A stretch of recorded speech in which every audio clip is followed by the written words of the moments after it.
আসসালামু আলাইকুম। Hello viewers, welcome to Siyana's fashion. আজকে আমি বাচ্চাদের জন্য এই সুন্দর ফ্রকটি তৈরি করে দেখাবো। ওয়ান সাইড স্লিভলেস এই ফ্রকটি কিন্তু বাচ্চাদের পরলে খুবই সুন্দর লাগে দেখতে। আর গলার অংশটাতে আমি কুচি দিয়েছি। তো কিভাবে বানিয়েছি সেটাই আপনাদের সাথে শেয়ার করব। আমি এখানে কাপড়টা কেটে নেওয়ার জন্য নিয়েছি।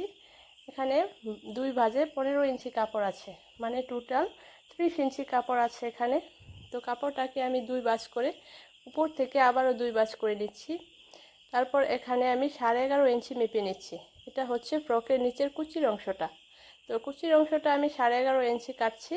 আর হ্যাঁ, ফ্রকটির লম্বা আমি 18 ইঞ্চি রাখবো। তো এটা হচ্ছে নিচের অংশ, আর উপরের অংশটা দিব 7.5 ইঞ্চি।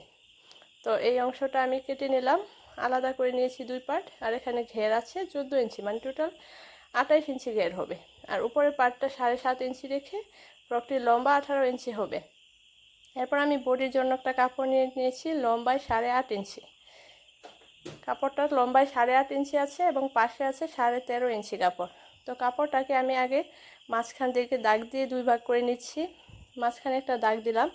এরপর এই দাগের পর থেকে গলার জন্য 2 ইঞ্চি, এরপর গলার পর কাঁধ 2 ইঞ্চি এবং বগলের মুহুরি নিচের দিকে 4.5 ইঞ্চি মেপে আমি একটা রাউন্ড শেপ দিয়ে নিয়েছি। আর এই যে আমার বডি হবে 12 ইঞ্চি, তাই 6 ইঞ্চিতে দাগ দিয়ে নিয়েছি। আর এই পাশেও 4.5 ইঞ্চিতে মেপে নিয়েছি। মেপে নিয়ে গলা হয়ে একদম কাঁধ পর্যন্ত একটা রাউন্ড শেপ দিয়ে নেব। মানে এই ফ্রকটি তো একটা হাতা হবে না, সেজন্য এরকম করে খুলে কাপড়টাকে কাটতে হবে। তো এক পাশটা এরকম করে কেটে নিয়েছি। এরপর দাগ অনুযায়ী পুরো অংশটাই কেটে নিচ্ছি। এরপর কাপড়টাকে দুই ভাঁজ করে নিচে একটা রাউন্ড শেপ দিয়ে নিলাম। এরপর এখানে 7.5 ইঞ্চি কাপড় আছে। এই কাপড়টাকে আমি মাঝখান থেকে দুই ভাঁজ করে, এখানে 3.5 ইঞ্চির মতো কাপড় আছে। তো কাপড়টাকে আমি সমান করে মাঝখান থেকে কেটে নিলাম। এটা হচ্ছে গলাতে যে কুচি দিয়েছি সেই কুচির জন্য আমি কাপড়টা নিয়েছি। এই যে এই কাপড়টা, দুই কাপড়টা একসাথে জোড়া দিয়ে তারপরে কুচি দিব। এবার সেলাই চলে আসলাম। প্রথমে আমি কাটটা সেলাই করে নেব। তো কাপড় দুটো একসাথে নিয়ে কাটটা সেলাই করে নিয়েছি। এরপর হাতার অংশটাতে পাইপিং করব।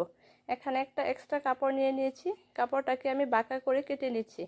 হ্যাঁ, পাইপিংয়ের কাপড়গুলো কিন্তু অবশ্যই বাঁকা করে কাটবেন, তাহলে পাইপিংয়ের ফিনিশিং ভালো আসে।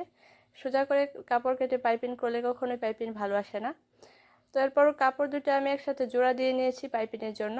তো জামাটার ব্যাক পার্ট থেকে আমি পাইপিংটা বসিয়ে তারপর পাইপিংয়ের উপর দিয়ে সেলাইটা করে নিচ্ছি। এরপর এভাবে ছোট ছোট করে কেটে নিব। কেটে নিয়ে এই পাইপিংটা ফ্রন্ট পার্টে নিয়ে আসবো, নিয়ে এসে একদম কর্নার দিয়ে সেলাই করে নেব। এরপর জামার বডি সেলাই করব। তো বডি সেলাই করার আগে আগে আমি বেল্ট দুইটা আগে তৈরি করে নিচ্ছি। চিকন করে আমি দুইটা বেল্ট তৈরি করে নিয়েছি। এরপর বেল্ট দুইটাকে আমি জামার কোমরে লাগিয়ে, এই জামার বডি আমি দিয়েছি 11.5 ইঞ্চি এবং কোমরে দিয়েছি 11 ইঞ্চি। তো আপনারা আপনাদের মেজারমেন্ট অনুযায়ী সেলাই করে নেবেন। এরপর আমি কুচির কাপড়টা সেলাই করে নিচ্ছি। কুচির কাপড় দুটো একসাথে জোড়া দিয়ে নিয়েছি। এরপর একটা কর্নার থেকে চিকন করে সেলাই করে নিয়েছি। এরপর কাপড়টাকে এইভাবে দুই আঙ্গুলের সাহায্যে ছোট ছোট করে কুচি দিয়ে নিচ্ছি। এইভাবে কুচি দিলে কিন্তু বাচ্চাদের ফ্রক খুবই সুন্দর হয় দেখতে। তো আমি মেপে নিয়েছি যে গলার অংশটা সমান হয়েছে কিনা। সমান হওয়ার পর আমি কাপড়টা জোড়া দিয়ে নিয়েছি। এরপর আমি বডির কাপড়টা নিয়ে নিয়েছি। কাপড়টা আমি বগলের অংশ থেকে কুচিটা উপরে বসিয়ে একটা সেলাই দিয়ে আটকে নিচ্ছি। কুচিটা কিন্তু ফ্রন্ট সাইডেই হবে। এটা শুধু আটকে নিলাম। আটকে নিয়ে তারপর এই গলার পুরোটা অংশে পাইপিং করব। তো আটকে নেওয়ার পর এরকম হয়েছে। তারপর আমি সব দিকে আবার মেপে নিচ্ছি যে ঠিক আছে কিনা। তারপর আবারও একটা এক্সট্রা কাপড় নিয়ে নিয়েছি। কাপড় নিয়ে আবারও বাঁকা করে কেটে নিচ্ছি পাইপিংয়ের জন্য। এখানে অনেকটা কাপড় লাগবে, তাই কাপড়টা জোড়া দিয়ে নিয়েছি। এরপর পাইপিংটা শুরু করব। আবারও জামার ব্যাক পার্ট থেকে পাইপিংটা আমি শুরু করছি। পাইপিংয়ের কর্নার দিয়ে সেলাইটা দিয়ে নিব। আর এখানে এসে দুইটা পাইপিং একসাথে আটকে নিয়েছি। কাপড় দুটো একসাথে আটকে নিয়ে তারপরে ব্যাক পার্ট থেকে ফ্রন্ট পার্টে পাইপিংটা নিয়ে এসে পাইপিংয়ের কর্নার দিয়ে সেলাই দিয়ে নিব। পাইপিংয়ের কাজটা আস্তে আস্তে করতে হবে যেন সুন্দর ফিনিশিং আসে।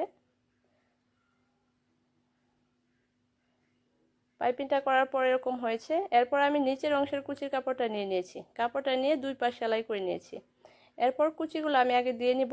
গলার কুচিগুলো আমি যেভাবে দিয়েছি আঙ্গুল দিয়ে পিছনের দিকে ঠেলে ছোট ছোট করে কুচি দিয়ে নিয়েছি। এভাবে নিচের অংশটাও কুচি দিয়ে তারপরে উপরের অংশের সাথে মিলিয়ে দেখে নিয়েছি যে সমান হয়েছে কিনা।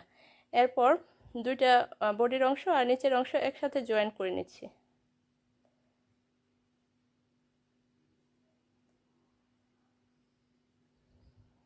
এই তো কুচি দেওয়া শেষ। এরপরে শুধু নিচের অংশটা ভেঙে নেব। এই যে আমি লম্বা 18 ইঞ্চি রেখেছি, তো 18 ইঞ্চির পর বাকি কাপড়টা আমি চিকন করে ভেঙে নিচ্ছি 18 ইঞ্চি লম্বা রেখে। এরপর এখানে 2.5 ইঞ্চিতে একটা দাগ দিয়ে নিচ্ছি, আর এখানে হালকা মোটা করে একটা বেল্ট তৈরি করে নিয়েছি। বেল্ট দুইটা আমি দুই পাশে লাগিয়ে দিব। এরপর এটা এভাবে বেঁধে নেব। এই তো তৈরি হয়ে গেল বাচ্চাদের জন্য এই সুন্দর ফ্রকটি। এই ফ্রকটি কিন্তু মোটামুটি 1.5 থেকে 2 বছরের বাচ্চারা পরতে পারবে। ফ্রকটি কিন্তু খুবই সুন্দর হয়েছে। আপনাদের কাছে ফ্রকটি কেমন লেগেছে অবশ্যই কমেন্ট করে জানাবেন। আল্লাহ হাফেজ।